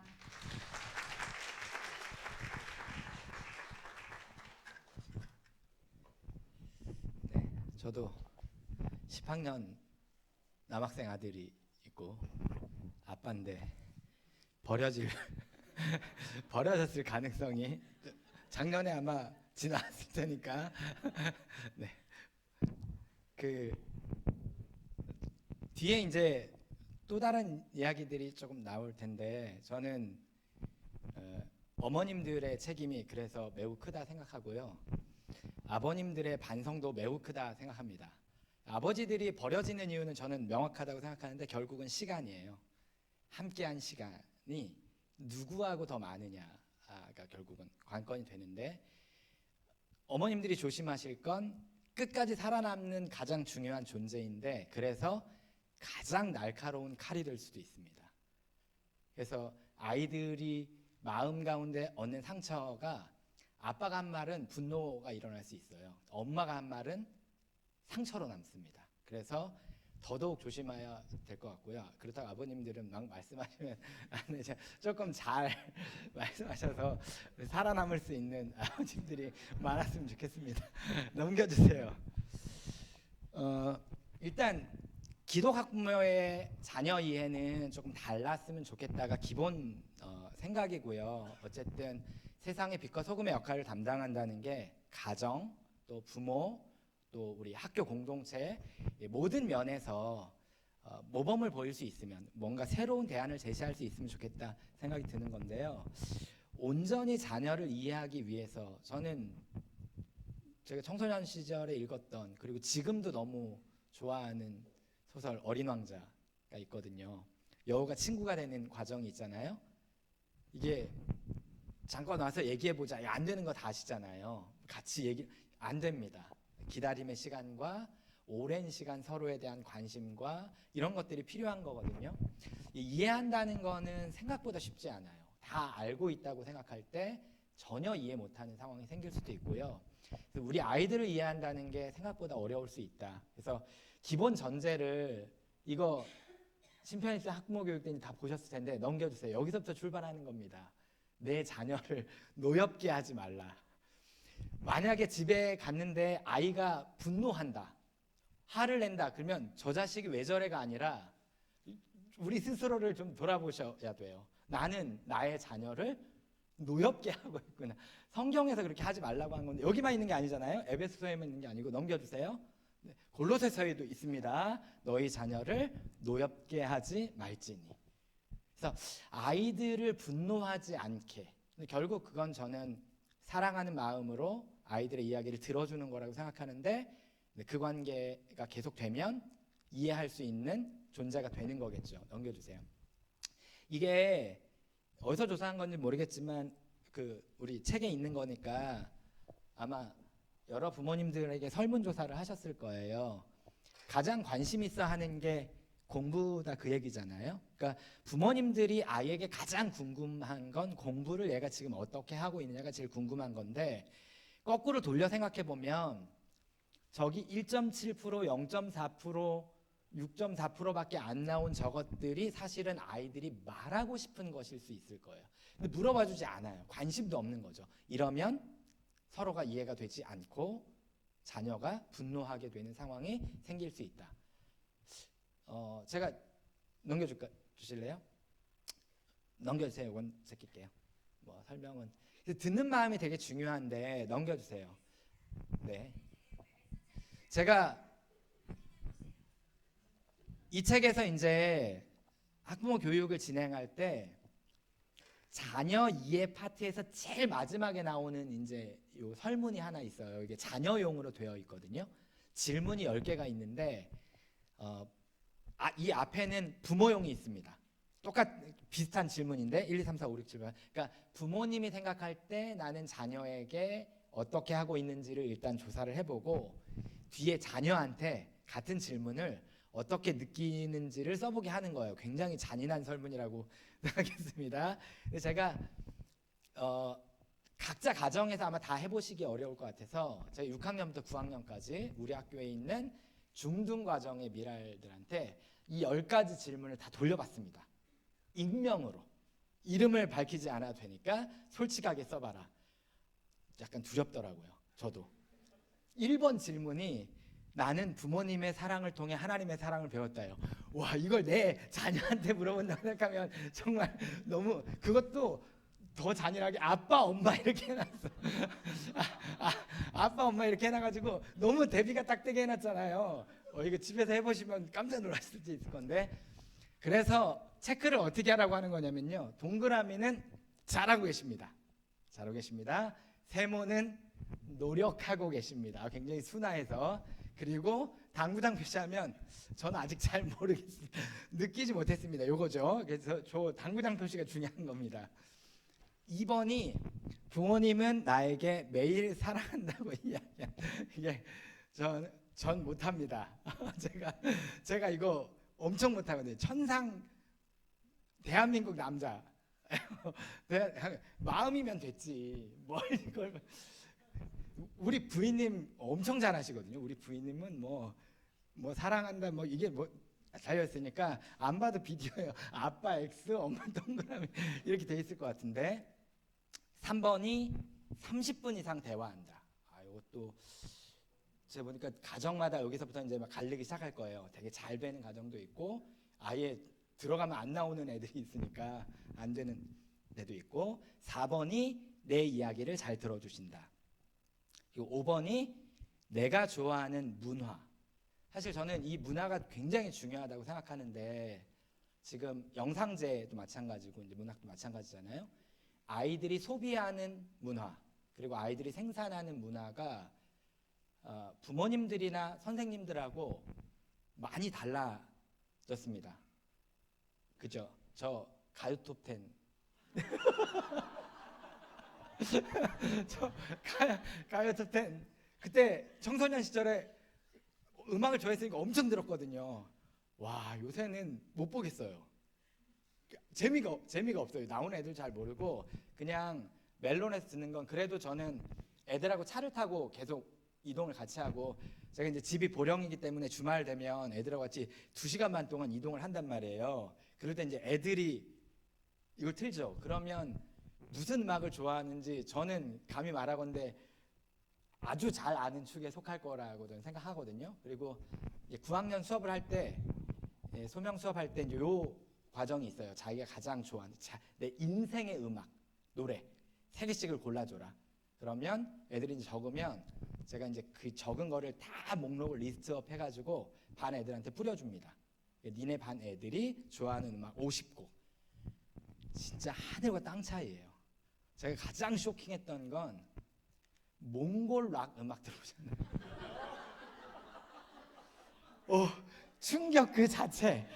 야, 어디 이런 음악을 좋아할 수가 있는 걸 찾은 것도 대단해. 근데 나름 유명하더라고요. 제가 이제 너무 신기해서 찾아봤는데 들었는데 생각보다 나쁘진 않아요. 나무위키에도 찾아보니까 생각보다 유명한 팀이더라고요. 근데 야, 진짜 상상도 못할 음악. 너는 이 음악을 좋아한다는 사실을 부모님이 아시니? 알 리가 없죠. 이게 문화나 음악을 어떤 거를 소비하고 있는지를 부모님이 잘 아시는 건데 이것도 이해할 때 되게 중요한 요소가 될 수 있을 텐데요. 물어보는 거고 부모님은 절대로 나를 다른 사람하고 비교하여 혼내지 않으신다. 비교하지 않으신다. 그 다음에 갈등상 이 7번은 제가 좀 궁금하던데 이 질문 왜 넣었는지 갈등 상황이 발생했을 때 혼내거나 선물 사주시는 이외의 해결 방안을 가지고 계신다. 가지고 있다. 이걸 읽었는데 그게가 좀 뭐가 있지? 이런 생각이 좀 들었어요. 근데 어떤 의도가 있으셨겠죠? 그 다음에 8번이 내 입장에서 생각해 주시는 편이다. 9번은 명령을 내릴 때 이해할 수 있게 설명해 주신다. 내가 선생님을 존경해야 함을 가르쳐 주시며 선생님 칭찬을 많이 하신다. 이게 기독교 학교교육연구소에서 만드신 거라서 학교하고 좀 많이 친하세요. 이제 학교를 위해서 10번을 넣어주신 것 같은데 자, 요 10개의 질문을 제가 6학년부터 9학년까지 쫙 주고 체크를 동그라미, 세모, X 이름은 안 써도 된다. 그리고 돌렸습니다. 넘겨주세요. 자, 통계가 이렇게 나왔어요. 통계가 이렇게 나왔는데 일단 기뻐할 만한 게 하나 있는데요. 4번의 결과가 제일 낮아요. 그러니까 X 친 것만 한 거예요, 제가. 그러니까 애들이 느끼지 못한다. 이건 적을수록 좋은 겁니다. 숫자가 낮을수록. 아버님이 어머님을 이겼습니다. 4번. 아버님들이 어머님을 이겼어. 저 4번이 뭐였을까요? 아니에요. 맞아요. 나의 이야기를 잘 들어주신다. 제가 이거를 보고 아니 우리 학교 학부모님들은 야 도대체 어떤 분들이시길래 애들이 이게 진짜 단자리 수거든요. 제일 낮아요. 합쳐도 11개밖에 안 되는데 결국 거의 보면 한 100명이 넘는 아이들 중에 한 5명 정도가 잘 안 된다고 이야기한 거고 나머지 애들은 노력하고 계시거나 날 잘 들어주신다고 판단한 거예요. 둘 중에 하나죠. 애들이 엄청 착하거나 부모님들이 되게 잘해주시거나. 그런데 다른 질문들에 대한 숫자들도 있기 때문에 어쨌든 아이들은 집에 가서 부모님들은 그래도 내 얘기를 관심 있게 잘 들어주시려고 하는 편이야라고 평가를 내리는 것 같으니까 저는 우리 학교 학부모님들은 좀 약간 중등 자부심을 좀 느끼셔도 괜찮겠다. 그리고 이제 아버님들이 오래 만나지 않아서 그런지 어쨌든 친절하신가 봐요. 이렇게 이야기 잘 들어주신다고 엄마보다 훨씬 더 높게 나왔습니다. 이게 10개 중에 안 되는 건데 유일하게 이긴 거예요. 하나 더 있긴 한데 저 위에. 자, 그리고 이제 두 번째 그 아래가 있는데요. 저거는 왜 해놨냐면 13, 6 이렇게 돼 있잖아요. 아빠는 13명 정도 안 된다고 생각하는 거고요. 엄마는 6명 정도 안 된다고 생각하는 건데 이게 차이가 제일 많이 나서 제가 해놓은 거예요. 표 차이가 엄마하고 아빠가 표 차이가 제일 많이 나는 항목이거든요. 조개 문화에 대한 이해입니다. 그러니까 내가 좋아하는 음악이나 문화에 대해서 부모님들이 잘 알고 계신다. 아빠는 잘 모른다. 엄마는 그래도 잘 안다. 그래도 숫자가 이렇게 높은 편은 아니어서 이런 부분에서도 제가 볼 때 부모님들은 문화적인 측면에서도 아이들하고는 소통을 꽤 잘하고 계시구나 하는 생각이 딱 들었어요. 설문 보고 나서. 그리고 이제 빨간 줄로 쳐놓은 게 있는데요. 저게 가장 X표가 많이 나온 항목입니다. 이게 7번이 보시면 알겠지만 아이고 네, 안 보여도 돼요. 제가 물어보려고 했는데 7번이 제일 많이 나온 거 합치면은 엄마 아빠 통틀어서 제일 많이 나오는 항목인데 저게 갈등이 생겼을 때 선물을 사주거나 벌을 내리거나 이외에 다른 방법을 가지고 있다. 아이들도 똑같이 느낀 것 같아요. 요게 이거 말고 다른 게 있나? 근데 어쨌든 아이들은 이거에 대해서는 잘 느껴보지 못했다. 이렇게 체크를 한 건데 저희가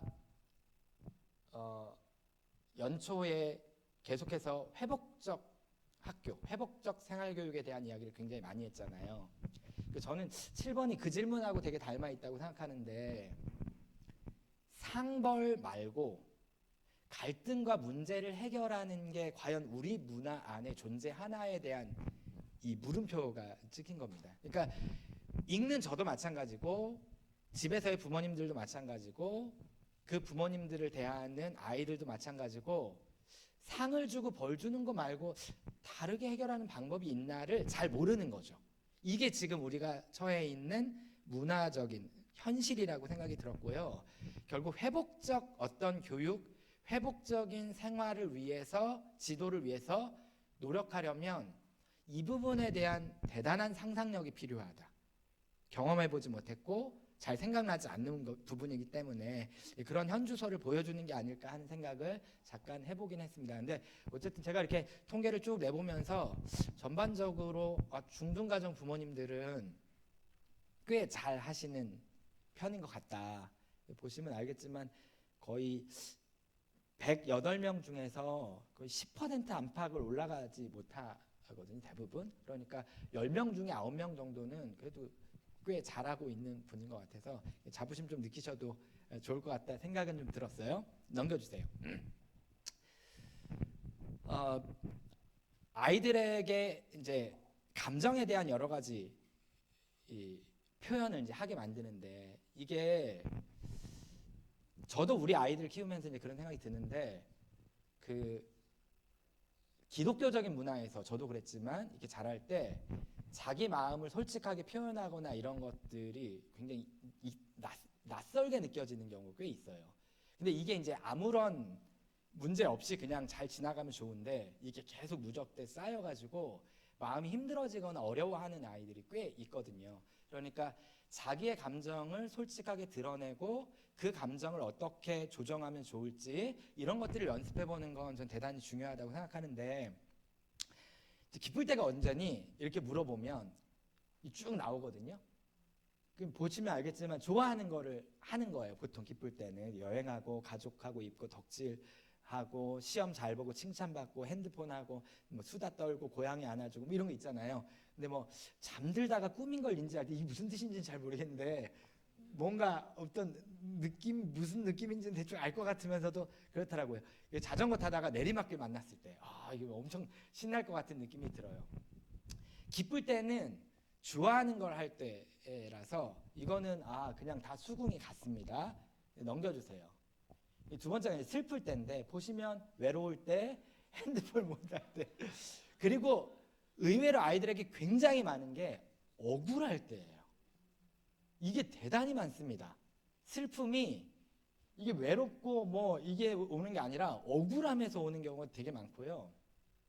슬픈 드라마 볼 때 감성이 좀 한 거죠. 소외감을 느낄 때, 숙제가 많을 때, 이러면 슬플 수 있다. 제가 이제 이 다음 해가 마음이 아픈 이제 구절들이 나오는 하나, 엄마 아빠가 내 마음을 몰라주고 이해를 못 해줄 때, 이럴 때예요. 이게 소통이 안 되는 거죠. 그리고 마지막 결정타 한 번이 나옵니다. 그래서 이게 우리 아이가 이렇게 말하면 정말 슬플 것 같은데 저는 충분히 그럴 수 있다고 생각해요. 왜냐하면 저도 잘 살아야 된다.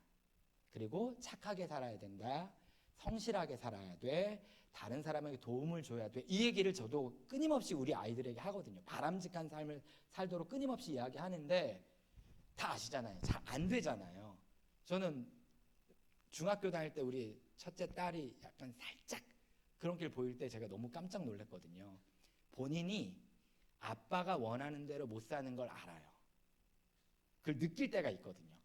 아빠가 말하는 게 나쁜 게 아니야. 아빠가 너무 좋은 말을 잘해주시고 나하고 친하기도 하고 다 좋아. 그런데 나는 아빠가 원하는 대로 살지 못하고 있어. 이런 느낌을 딱 받을 때 아이들은 절망하는 거거든요. 근데 전 되게 쉽게 생각하죠. 그냥 너 이게 바람직한 삶을 살려고 조언하는 거지. 꼭 그게 되고 안 되고. 그러나 아이들은 엄마 아빠하고 친하면 친할수록 엄마 아빠가 바라고 원하는 대로 살아내고 싶은데 그게 잘 안 될 때 그러면 엄마 아빠가 실망하거나 이런 순간을 계속해서 쌓아놓는 거죠. 그리고 이제 엄마 아빠는 나에게 더 이상 기대를 안 하거나 그 부분에 대해서는 더 이상 이제 나에게 말씀하시지 않는구나. 이런 것들을 혼자 생각하고 이걸 깊이 고민하게 하는 타이밍들이 좀 있더라고요. 저도 그래서 우리 딸 중학교 과정을 지내면서 제가 그 반성을 너무 많이 했어요. 내가 지나치게 옳은 거, 지나치게 좋은 것들을 너무 많이 말해준 것 같기도 하다. 사실은 그렇게 살 수 있는 사람도 없고 지금 너무 어리기 때문에 그거는 그렇게 말하는 나도 그렇게 못 사는데 여기 너무 큰 짐을 내가 지우고 있구나 이런 반성을 하게 된 적이 많았었는데 이런 마음이 만약에 아이에게 있다면 너무 슬플 것 같죠. 이게 아니라고 말해줘야 되잖아요. 절대 이렇지 않다. 우리의 마음은 다 그러니까. 근데 만약에 이 마음을 가지고 있는 아이는 있는데 부모님이 그 마음을 이해하지 못하고 만약에 그 아이가 얼마나 공부를 잘하고 있는지에 관심이 있다면 그러면 자기를 이해하지 못할 거고 엄마 아빠가 나를 포기한 것처럼 느껴질 거면 더 이상 소통은 되지 않겠죠. 우리의 사랑이 더 이상 그 아이에게는 의미가 없어질 수 있겠다 이런 생각이 들었어요. 그래서 슬픔을 이야기할 때 이제 이거 말고도 여러 감정들이 있는데 그 감정이 일어날 때 어떻게 행동하니 이런 내용들도 이제 물어보거든요. 그런 내용들이 이제 수업 시간에 좀 있고요. 넘겨주시면 제가 몇 가지 그 편지 몇 개만 좀 소개하고 넘어가려고 하는데 아까 이제 열흘간의 낯선 바람 그 소설책을 읽고 나서 도대체 무엇을 비워내고 싶은가 나에게서 이걸 아이들에게 물어보면 뭔가 이렇게 분주함 그리고 해야 할 일들이 이렇게 가득함 뭔가 할 일들이 이렇게 쌓여 있어가지고 내가 옴짝달싹 못할 것 같은 어떤 이런 환경들을 좀 내려놓고 싶다 이런 아이들이 꽤 많은데 제가 이 편지는 이게 누군지를 유추할 수 있는 정보가 있을까봐 이걸 막 제거하고 없애고 막 이렇게 했거든요. 혹시라도 내 애가 이렇게 딱 느껴지시는 분이 부모님 있을지도 모르겠는데 어쨌든 최대한 익명성 뭐 눈치채시지 못하겠지만 채셨어도 모르는 척 하시고, 혹시라도 우리 아이일 수 있을까, 또는 우리 아이의 친구들이 이런 마음을 가지고 있을까 생각하면서 좀 들어주시면 좋을 것 같다 생각은 듭니다. 이게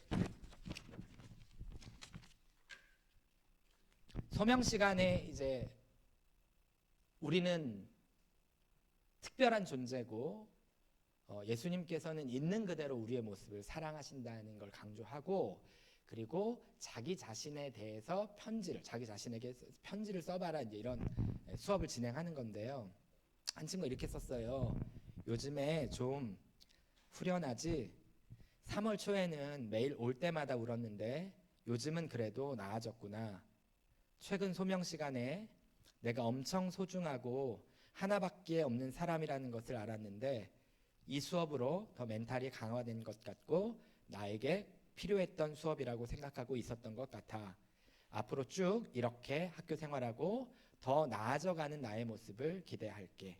이게 자신에게 쓴 편지이죠. 그러니까 모르겠어요. 저도 이 친구 누군지 모르는데 활발한 모습으로 다니는 친구일 수도 있습니다. 또는 아주 힘들어하면서 학교를 다녔을 수도 있죠. 왜인지는 모르겠지만 3월에 올 때마다 눈물을 흘렸다는 거 보니까 마음이 매우 힘들었을 가능성이 높아요. 근데 이제 우리 학교에 있는 친구들 중에는 이렇게 힘들고 어려울 때 오히려 밝은 모습을 드러내는 친구들도 꽤 있거든요. 사실은 눈치채기가 좀 쉽지 않은 친구들도 꽤 있어요. 그런데 스스로에게 용기를 북돋우는 거죠. 더 나아지기를 기대하고 응원하고 스스로를. 자, 두 번째 편지는 이렇습니다. 내가 가장 잘 알겠지만 나는 나에 대해 별로 좋게 생각하지 않아. 내면과 외면 둘 다. 그런데 나를 싫어하는 이유에 대해 생각해보면 내가 보는 내가 아닌 다른 사람이 보는 나로 봐서 그런 것 같아. 소명 시간에는 그렇지 않다고 배웠으니까 내가 보는 나에 대해서 다시 생각해봐. 좋게 볼 거라고 생각할게. 그리고 앞으로 더욱더 내면이 강해질 거라고 기대할게. 자신에 대한 바람이거든요. 사실 제가 이거를 여러 개 중에서 그냥 랜덤하게 고른 거예요. 내용이 이런 내용들이 엄청 많습니다. 그러니까 기본이 자기 스스로에 대해서 만족해하지 못하는 거예요. 다 자기 자신을 별 볼 일 없다고 생각하는 거죠. 근데 아까 이제 그 말의 무게에서도 봤지만 본인들도 알아요. 친구들도 그거를 계속 지적하고, 선생님도 그걸 계속 지적하고, 집에 가면 부모님도 그걸 계속 지적하죠. 자기 스스로도 끊임없이 그걸 지적하고 있는데 주변 환경에서 다 그런 얘기를 하니까 나는 마음도 별로 강한 것 같지도 않고 외면도 별로 자랑할 것도 없는 것 같고, 이런 모습들이 사는 걸 너무 힘들게 하는 거거든요. 자존감을 떨어뜨리고. 하나 더 하면, 이게 제가 고른 게 아닙니다. 그냥 랜덤하게 찍은 건데, 얘는 얼굴이 마음에 들지 않네요. 얼굴이. 나는 내 얼굴이 마음에 들지 않아. 매일매일 다른 사람들과 비교하다 보니 자존심도 많이 낮아진 것 같아. 그런데 이 수업을 듣고 나니까 하나님이 나를 이렇게 계획하시고 만드셨다는 게 정말 신기하고, 이 모습 그대로 사랑하셔서 너무너무 감사해. 그리고 나의 결심은 남들과 비교하지 않고 하나님께 기도하고 나 자신을 칭찬하고 위로하는 거야. 이렇게 돼 있는데요. 이게 잘났다고 하기 위한 게 아니라 본인들이 스스로 살아남기 위한 이게 다짐인데, 제가 저희 아들하고 딸은 초등학교를 일반 학교를 다녔거든요. 대천초등학교라고 저 보령에 있는 시골 초등학교에 다녔는데, 부인님도 그렇고 저도 그렇고 약간 교회 오빠, 교회 누나 같은 스타일로 커가지고, 벌써 패션 보시면 알겠지만 패션 테러리스트예요. 저는 멋이라고 하는 걸 추구해 본 적이 없고 우리 부인님이 옷을 안 사주시면 저는 옷을 사지 않습니다. 너무 답답해하니까 이제 막 그렇게 하고 그러는데, 그러니까 저는 우리 아이들을 그렇게 외면보다 내면이 더 중요한 거야, 더 중요한 건 사람의 마음에 있는 거야, 이렇게 가르쳤다고 생각했는데, 초등학교 5학년 때 우리 딸이 화장을 그렇게 하는 거예요. 그래서 저는 이해가 진짜 안 되잖아요. 왜냐하면 제가 그걸 해본 적이 없으니까. 저는 머리를 미장원 가서 만져본 적이 없어요. 그냥 자르고 끝입니다. 길면 자르고 길면 자르고. 제가 생각해도 좀 너무한 것 같긴 해요. 좀 답답한데. 근데 어쨌든 우리 부인님도 그렇게 막 외모를 화려하게 하는 스타일이 아니란 말이에요. 근데 얘가 초등학교 5학년인데 색조 화장을 사기 시작하는 거예요. 그 전 이해가 안 됐어요. 아니 어떻게 우리 부부에게서 이런 애가 나올 수가 있지? 이런 애가 나올 수가 있지? 그게 약간 좀 불편하더라고요. 이 초등학교 5학년짜리가 이걸 하고 있는 걸 생각하니까 아니 너무 답답한 거예요. 이 별론데. 근데 왜 그러니? 같이 어울리는 친구들이 다 그런 거예요. 그러니까 그냥 가면 창피한 거야. 그냥 가면 쪽팔린 거예요. 아빠는 그걸 몰라. 이해할 수가 없지. 그러니까 답답해하는 거죠. 그럼 저는 뭐라 그러겠어요? 그걸 네가 극복해야지. 거기에 지면 되겠니? 이런 거 하잖아요. 저도 부모로서는 프로페셔널 좀 반성 많이 했습니다. 그런 거죠, 그런 거. 그런데 알겠어. 그러면 저는 뭐 기꺼이 좋아요. 그럼 사줄 용이 있습니다. 그래, 네가 그렇다면 그리고 원하는 게 있으면 사줄게. 괜찮아. 근데 이걸 하는데 행복해지는 게 아니죠. 이거는 왜 하는 거냐면 남들의 이목으로부터 뒤떨어지지 않고 눈치를 보고 하는 거기 때문에 자기 자신을 아름답게 꾸미는 거하고는 별로 상관이 없어요. 그러니까 이걸 꾸미면 꾸밀수록 자존감 계속 떨어지는 겁니다. 걔네들이 눈치를 계속 보게 되는 거죠. 그러니까 제가 도와주는 건 눈치를 계속 보는 걸 도와주게 되는 거잖아요. 아, 이게 정말 바람직하지 않다 이런 생각이 들었어요. 그래서 한 번은 자기 친구들 그 2명하고 셋이서 같이 옷을 쇼핑하러 간다는 거예요. 6학년 때거든요, 이때가. 그래서 제가 저희 집이 이제 보령이니까 군산으로 간다는 거예요. 군산에 무슨 쇼핑 센터가 있나 봐요. 너무 멀잖아요. 그냥 한 시간 정도, 1시간 좀 안 걸리는데 1시간 정도 걸리거든요. 그래서 제가 내가 태워다 줄게 그러면. 니네 친구들 데리고 와.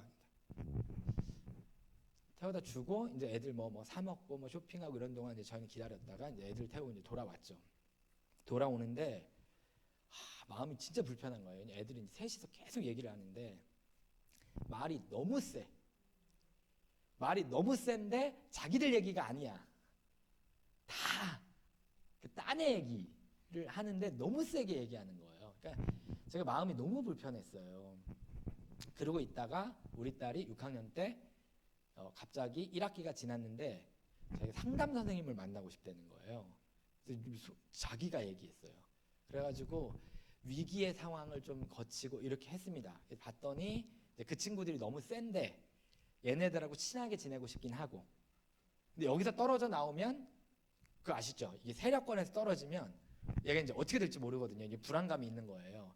저는 우리 딸 정도면 어디 가서 이렇게 눌리지 않고 충분히 잘할 수 있을 것 같은데, 근데 엄청 그걸 불안해하니까 거기에 끼고 싶기는 한데 이게 모든 게 이제 다 불편한 거죠. 왜냐하면 엄마 아빠 스타일 아니죠.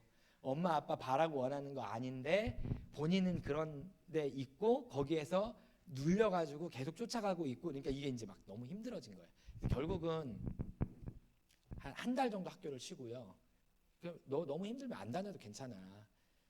이제 했거든요. 그리고 이제 미랄두레로 중학교 1학년 때 이제 미랄두레 왔거든요. 아빠가 있는 학교에 오고 싶다 그래서 제가 너무 감사하다 그래서 데리고 갔는데 지금은 고등학교 2학년인데 색조 화장품이 없죠. 왜 화장을 하고 다니는지 잘 모르죠. 왜냐하면 이 학교 애들은 화장 안 하고 화장하고 오면 아마 엄청 이상을 너 무슨 일이야 막 이럴 거예요. 이게 주변 환경을 따라가는 건데 지금은 일단 여러 가지 어려움을 이렇게 겪으면서 마음이 많이 단단해지고 훈련이 많이 됐습니다.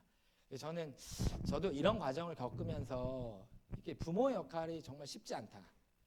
어떻게 하는 게 바람직한 것인지가 답이 정해져 있는 거 아니잖아요. 내가 아무리 잘하려고 노력해도 결국 100% 이 아이를 다 이해할 수 없고, 왜냐면 얘가 사는 환경 자체가 또 다르니까 너무 힘들고 어렵다 이런 생각이 들고, 제가 바라고 원하는 건 이제 그런 거죠. 이게 이 힘을 키우는 거예요. 남들하고 비교하지 않고 하나님이 주신 자신의 모습을 최선을 다해서 남기는, 달란트 받은 선한 종처럼, 부지런한 종처럼 그렇게 남기면서 자기 자신을 사랑하며 살 수 있으면 이제 그걸로 족하다는 생각들이 이제 생기게 되었거든요. 우리 학교 아이들 중에도 사실은 심각하지는 않지만 그런 마음을 가지고 있는 아이들이 꽤 많다. 마지막 제가 이제 한 편지만 더 소개하고 마무리를 지을 텐데요. 이 친구가 꽤 길게 썼어요. 제가 중간 다 잘랐습니다. 이제 몇 개 잘랐고요. 나는 몇 년 전까지는 내가 너무 싫었어.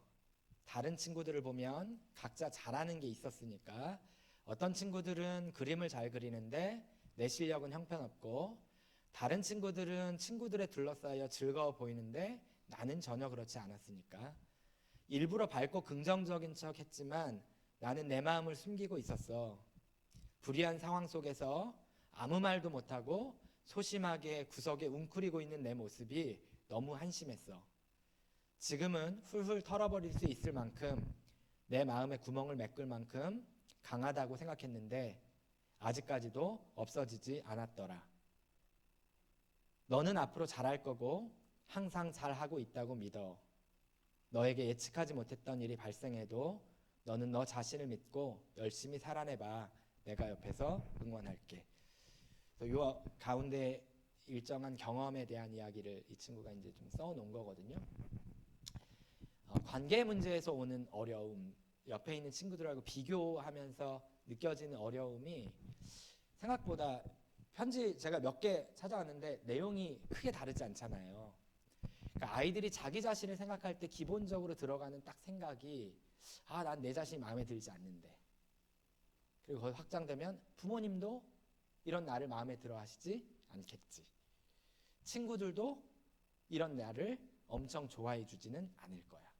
이렇게 마음 먹는 게 너무 쉬운 세상이라는 거예요. 왜냐하면 잘하는 사람들이 너무 많기 때문에 그래요. 저는 잘하고 못하고를 떠나서 아이들이 스스로를 소중하게 여기고 자기 자신에 대해서 긍정적인 마음을 가지고 이렇게 스스로를 응원할 수 있는 모습이 지금 꼭 필요한데, 그러려면 부모님과 선생님의 도움이 필요하다는 생각이 듭니다.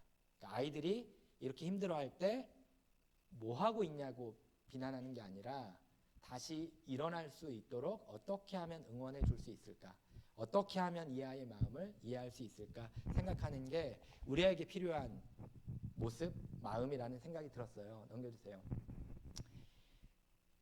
저는 사랑 없는 교육이 불가능하다고 생각하거든요. 저는 사랑의 매를 믿지 않았어요. 사랑의 매라고 믿지 않았습니다. 왜냐하면 제가 여태까지 경험하면서 화가 나지 않았는데 매를 든 적은 없어요. 그러니까 저는 사랑하는 마음으로 매를 들 수 있다면 저는 그게 된다고 생각합니다. 근데 저는 제 자신을 돌아볼 때 참다가 터지면 매를 들게 되는 거예요. 그건 사랑의 매는 아니죠. 그러니까 진짜 사랑의 매가 되려면 그 아이를 너무 사랑하는 마음으로 매를 들어야 되거든요. 근데 저는 아직 미성숙하고 미숙한 사람이라 그 정도 수준까지 되기는 정말 어렵더라고요. 저는 때리는 걸 반대해요. 교육에 때려서 교육하는 걸 반대하는데, 때리는 게 절대 악이라고 생각하진 않아요. 회초리가 매가 긍정적으로 이 아이의 삶을 변화시킬 수 있다고 생각하고요. 실제로 그런 경우를 보기도 했어요. 그러니까 절대 악은 아니지만 사랑이 담겨 있지 않다면 저는 아이들에게 전해진다고 생각했거든요. 그러니까 거짓말이다.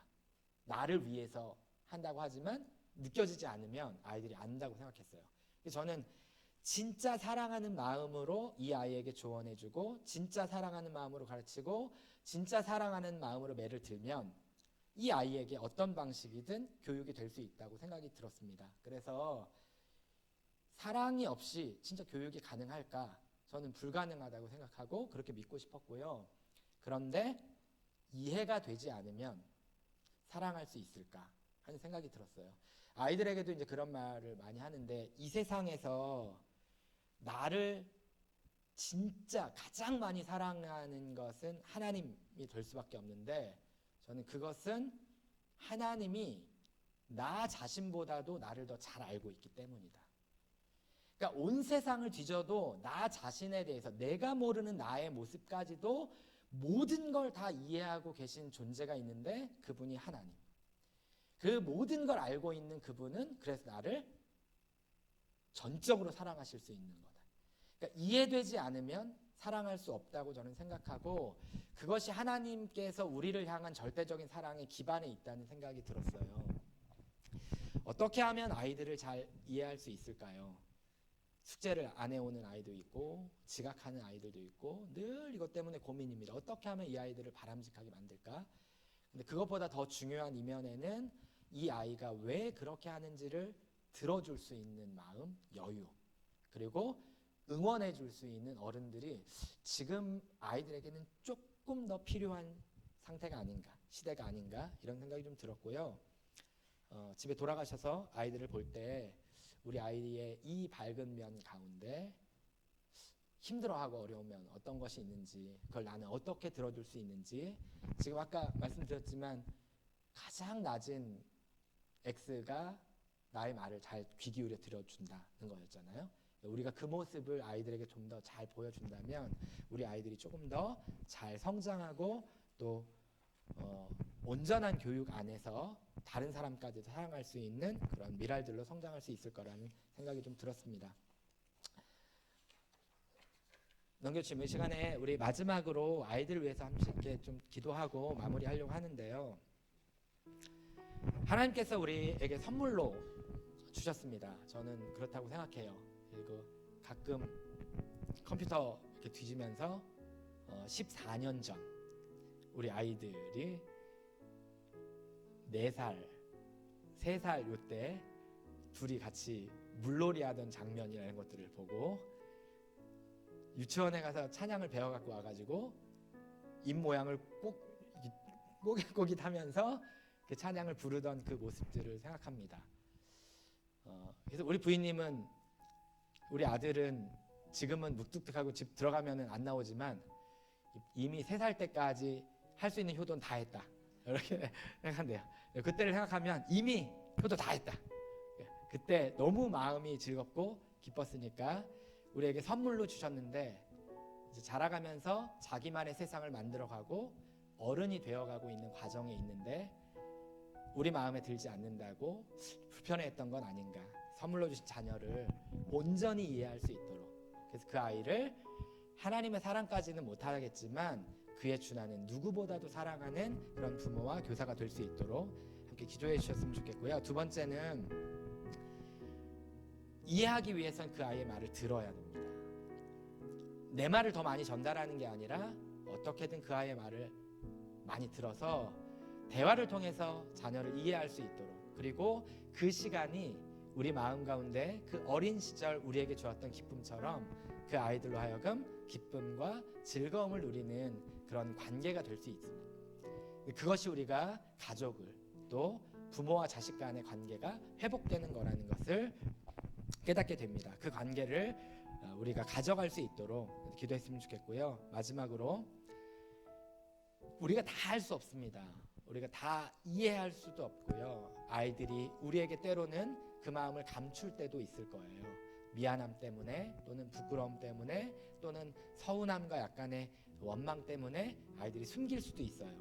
그 내밀한 아이들의 마음, 그 마음까지도 하나님께서 다 어루만지시고 그 마음이 나아져서 차차 우리 앞으로 걸어 나올 수 있고 함께 손잡을 수 있도록 우리에게 주신 이 아이들 온전히 이해하고 사랑하는 예수님 가르침 그대로 예수님처럼 우리 아이들 이해하고 사랑할 수 있도록 함께 해달라고 우리 자녀들을 위해서, 그리고 또 바라고 원하기는 우리 자녀들과 함께 이 학교에 다니고 있는 우리 그 친구들을 위해서, 우리 미랄들을 위해서 이 시간 우리 잠시 기도하고 마무리하도록 하겠습니다. 하나님 감사합니다. 우리는 연약하고 하는 보잘것없지만 그럼에도 불구하고 우리에게 맡겨주신 그 귀한 영혼들을 기억하게 됩니다. 하나님, 어찌해야 될지 모를 때, 우리의 능력이 부족할 때, 또는 우리 마음 가운데에도 하나님 부정적인 것들로 가득 채워져 갈 때 주님 앞에 무릎 꿇고 하나님 우리의 것들을 내려놓고 주님의 마음으로 우리를 채워갈 수 있도록 인도하여 주시기를 원합니다.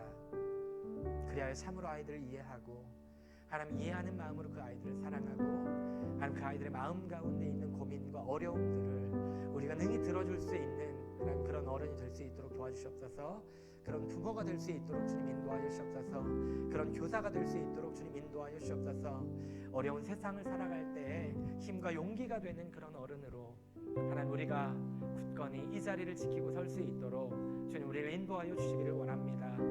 지금 우리 아이들이 어떤 자리에 있는지 어떤 상태에 있는지 하나님 우리가 잘 모를 수도 있습니다. 하나님 그의 마음을 만져주시고 그의 마음을 찾아가 주셔서 세상 그 어떤 것들 다 버릴지라도 하나님 믿는 믿음만은 버리지 못하는 그 귀한 마음을 간직하게 하시고 하나님 아버지 앞에서 온전하게 서는 하나님 그런 귀한 그리스도인으로 성장해 갈 수 있도록 주님 인도하여 주시옵소서. 하나님 아버지 연약하고 힘겨운 마음들로 서로 상처받을 때가 많이 있습니다. 그 상처를 하나님 싸매어 주시고 회복시켜 주시고 하나님 그 상처를 회복시켜가는 또한 귀한 그리스도인으로 주의 제자로 성장해 갈 수 있도록 하나님 이 학교 안에서 배우는 모든 것들 또 가정에서 나누는 모든 이야기들과 부모님과 함께하는 모든 시간들이 그에게 귀한 물이 되고 양분이 될 수 있도록 자라가는 귀한 자리의 재료가 될 수 있도록 주님 인도하여 주시옵소서. 하나님 모쪼록 우리 아이들을 하나님의 은혜 안에서 잘 자라고 키워갈 수 있도록 우리에게 지혜와 하나님 또한 용기를 더하여 주시기를 원합니다. 우리에게 주신 은혜, 우리에게 주신 그 귀한 선물을 잊지 않을 수 있도록 하나님 함께하여 주시옵시고 온전한 마음으로 하나님 아버지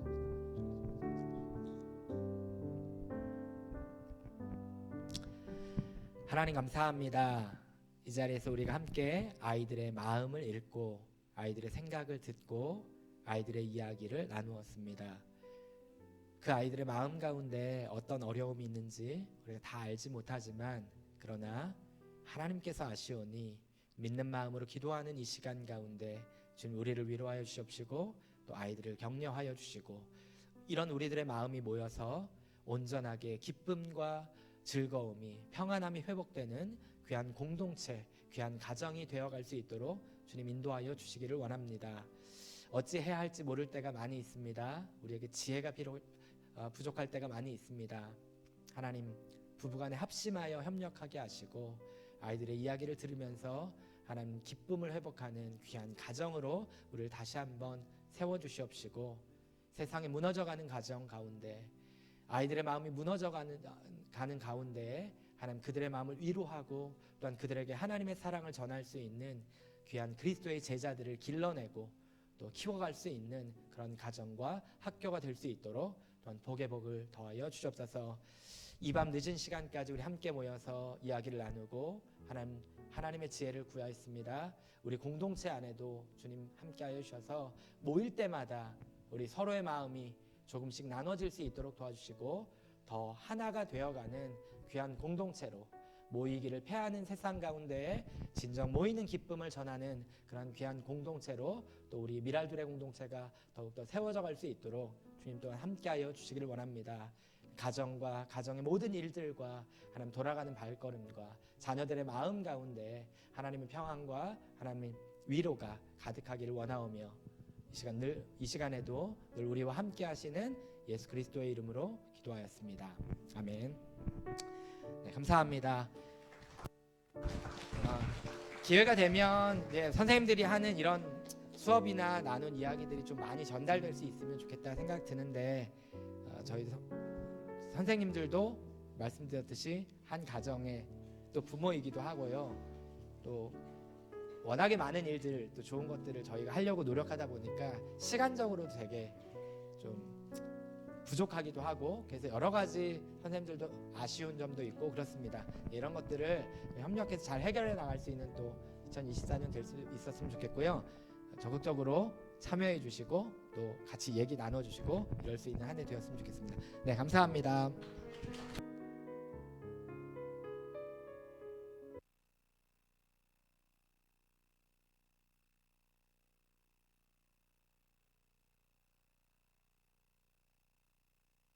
사실 이제